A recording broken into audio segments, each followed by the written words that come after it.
अखाड़ा में खबरों का सिलसिला शुरू करते हैं पश्चिम बंगाल से, जहां के उत्तर 24 परगना में एनफोर्समेंट डायरेक्टरेट यानी ईडी की टीम पर हमला हुआ है।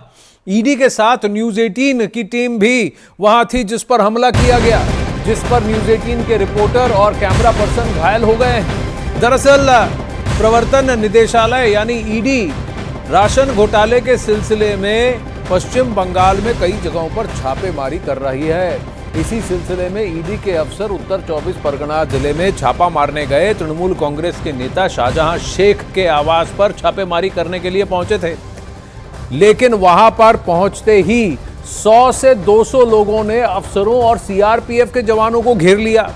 भीड़ ने ईडी और सीआरपीएफ की गाड़ियों में तोड़फोड़ भी की और न्यूज 18 की टीम पर भी हमला कर दिया।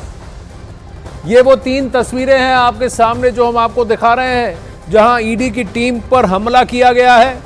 न्यूज 18 के रिपोर्टर भी वहां हमले में घायल हुए हैं, उनका चश्मा भी टूट गया है। कई ईडी के अफसरों को चोट भी पहुंची है, गाड़ियों को नुकसान भी पहुंचा है। बीच में देखिए, तस्वीरें विचलित कर सकती हैं, इसीलिए हमने उसे थोड़ा ब्लर किया है। खून से लथपथ उनका सर, जहां सर पर वार किया गया है और फिर पट्टी लगाई गई है। सीआरपीएफ के जवानों पर भी अटैक किया गया है। ईडी के अफसर जो वहां पहुंचे हैं उन पर जोरदार हमला, और ये प्रदर्शनकारी जो उग्र हो गए, ईडी की गाड़ियों को रोका, गाड़ियों को डैमेज किया। वहीं ईडी और न्यूज 18 की टीम पर हुए हमले पर बीजेपी के शुवेंदु अधिकारी ने आरोप लगाया है कि राज्य में कानून व्यवस्था की स्थिति जर्जर है। उन्होंने केंद्रीय मंत्री अमित शाह और बंगाल के राज्यपाल सीवी आनंद बोस से स्थिति का संज्ञान लेने के लिए और उचित कार्रवाई करने की भी अपील की है। उन्होंने ये भी मांग की कि एनआईए को मामले की जांच करनी चाहिए। उन्होंने ट्वीट कर कहा कि भयावह पश्चिम बंगाल में कानून व्यवस्था की स्थिति जर्जर है। संदेश खाली में ईडी अधिकारियों और सीआरपीएफ जवानों पर उत्तर 24 परगना जिले में टीएमसी नेता शेख शाहजहां के घर पर छापेमारी के दौरान बेरहम हमला हुआ है। सीधे चलते हैं आशिका के पास। आशिका, बताइए लेटेस्ट अपडेट क्या है? ये कौन लोग थे जो इतने उग्र हो गए? आरोप जो लग रहा है वापस स्थानीय जो लोग थे वो वहाँ पर पहुँच गए, जिसके बाद जो ईडी के अधिकारी थे, सीआरपीएफ के अधिकारी थे, सेंट्रल फोर्सेस के, उनके ऊपर यह हमला हुआ। आज हम कोशिश करेंगे, घोष टीएमसी के प्रवक्ता यहाँ पर मौजूद है, कोशिश करेंगे कि इनकी भी बात आप तक पहुँचाएं। एक सवाल कह रहे हैं कि राज्य सरकार की जिम्मेदारी को सुरक्षा देना चाहिए एजेंसियों को, आपकी तरफ से कहा जा रहा है कि प्रोवोकेट कर रहे थे।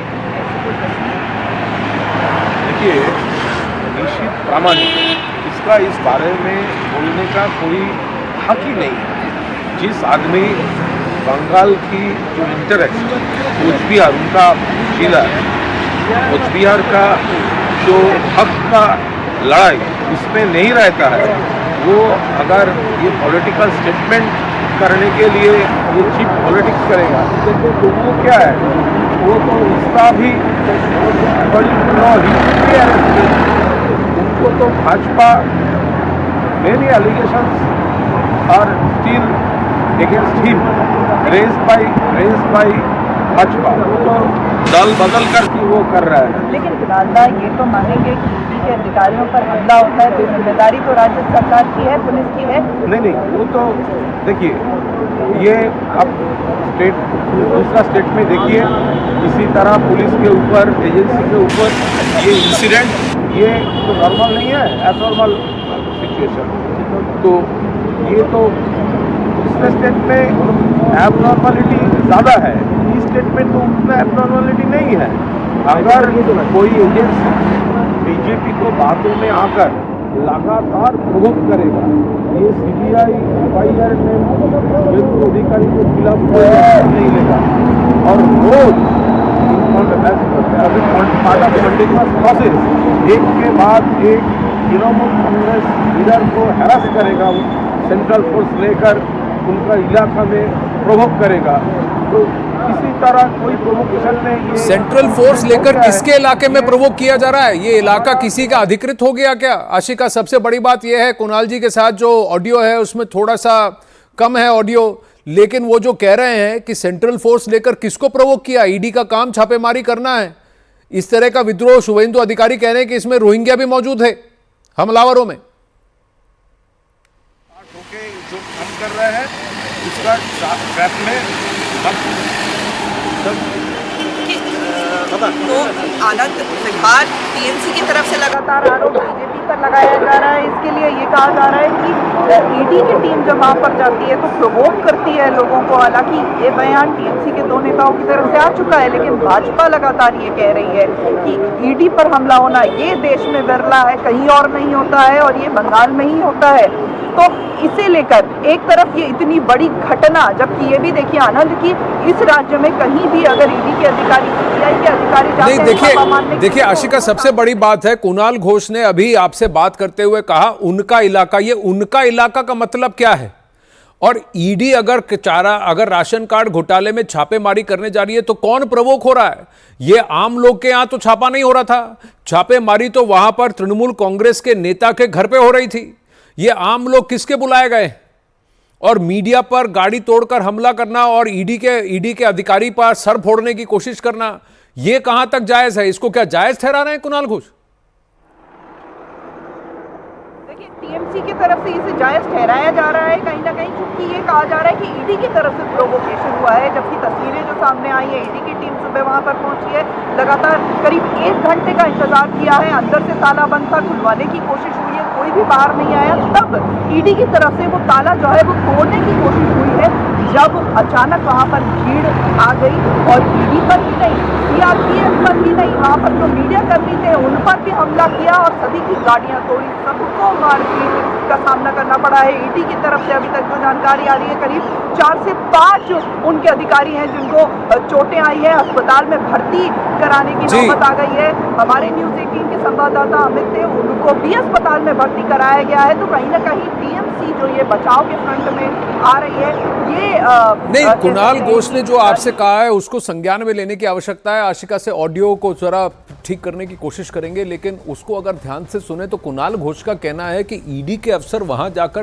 किसके इलाके में प्रोवोक कर रहे थे? ये इलाका किसी का कैसे हो सकता है? ये क्या घेरेबंदी कर ली है और कह दिया है कि भाई ये हमारा इलाका है? ये बहुत बड़ा प्रश्न उठता है कि तृणमूल कांग्रेस इसे जस्टिफाई क्यों कर रहा है। वहीं ईडी पर हुए हमले पर बीजेपी ने ममता सरकार को घेरा है और कानून व्यवस्था पर भी प्रश्न उठाए हैं। अगेंस्ट में कंप्लेन है और करप्शन के चार्जेस है, तो स्वाभाविक है इनके ऊपर तो ईडी का कार्रवाई होगा, क्वाइट ऑब्वियस है। लेकिन जिस तरीके से आज संदेश खाली में शाहजहां शेख के वहाँ पे जिस तरीके से ईडी के अफसर के ऊपर प्रेस के ऊपर जो हमला हुआ है, वो दिखाता है कि बंगाल में रोहिंग्या मुस्लिम जो है उनको घुस के बंगाल की पूरी लॉ एंड ऑर्डर को क्या कर चुके हैं। और ये जो ईडी के साथ हो रहा है, ये सिर्फ ईडी के साथ नहीं हो रहा है, ये अपना बंगालियों का फ्यूचर दिखा रहा है। बंगालियों के साथ भी ऐसे आगे आने वाले समय में होने वाला है। अगर ये सरकार तो कुछ नहीं करेगी, ये सरकार अगर रहेगी और भी तेज़ी से ऐसी चीज़ें होती रहेगी। देखिए बंगाल का हाल इसीलिए सबका जानकारी है ही है, वो वहाँ आइन का शासन नहीं चलता है, लोकतंत्र जो सिस्टम बार बार फेल हो रहा है, इसलिए ईडी के ऊपर हमला हो रहा है। वहाँ देश के खिलाफ जितना ऑर्गेनाइजेशन है वो अभी मजबूती हो रहा है।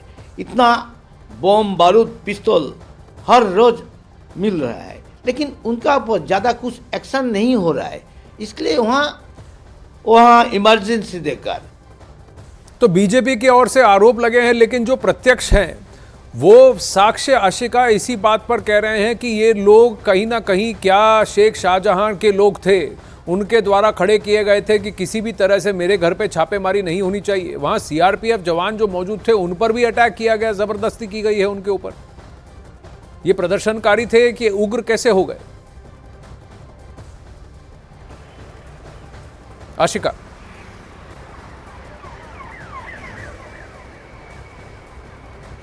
आपको मेरी आवाज आ रही है? सवाल एक बार फिर दोहराइए। मैं ये जो लोग वहां प्रदर्शन कर रहे थे, ये क्या शेख शाहजहां के समर्थक थे? शुभेंदु अधिकारी ने यह भी आरोप लगाया है कि इनमें से कुछ रोहिंग्या भी हो सकते हैं। बिल्कुल आनंद, शेख शाहजहां के समर्थक ही और अचानक से वहां पर पहुंचे, जिसे लेकर के सवाल उठता है। सुबह से जब ईडी की टीम वहां पर दरवाजा खुलवाने की कोशिश कर रही थी, जाहिर था ताला अंदर से बंद था, यानी कि अंदर लोग थे पर कोई खोल नहीं रहा था। जब ताला तोड़ने की कोशिश हुई है, कहीं ना कहीं हो सकता है, संदेह ये है कि तब गुस्सा आया हो, लोगों को वहां पर इकट्ठा किया गया हो, बुलाया गया हो, लेकिन जैसे ही लोग आए विरोध प्रदर्शन करने के लिए वैसे ही आक्रामक हो गए, ईडी की टीम पर टूट पड़े और सीआरपीएफ के जो जवान हैं उनको भी नहीं छोड़ा। वहां से किसी तरह जान बचा के ईडी के जो अधिकारी हैं वो बाहर निकले हैं और 4 से 5 अधिकारी हैं जिनको अस्पताल में भर्ती कराया गया है। सर उनका खास तौर पर फूटा है। जो तस्वीर सामने आई है वो डराने वाली है। गाड़ियों के शीशे तोड़े गए हैं, मीडिया कर्मियों को पीटा गया है। तो ये तस्वीर एक तरफ देखिए ना, राज्य का ये हाल है कि ईडी की टीम कहीं जाए, सीबीआई की टीम कहीं जाए तो सेंट्रल फोर्सेस को साथ लेकर जाना पड़ता है, बिना सेंट्रल फोर्सेस के जा नहीं सकते। और अब तो ये हाल है कि सेंट्रल फोर्सेस की मौजूदगी में, सेंट्रल फोर्सेस के रहते उन पर हमला हो जाता है। सेंट्रल फोर्स की टीम को भी अपनी जान बचानी पड़ती है, ईडी की टीम को भी अपनी जान बचाने के लिए वहां से निकलना पड़ता है।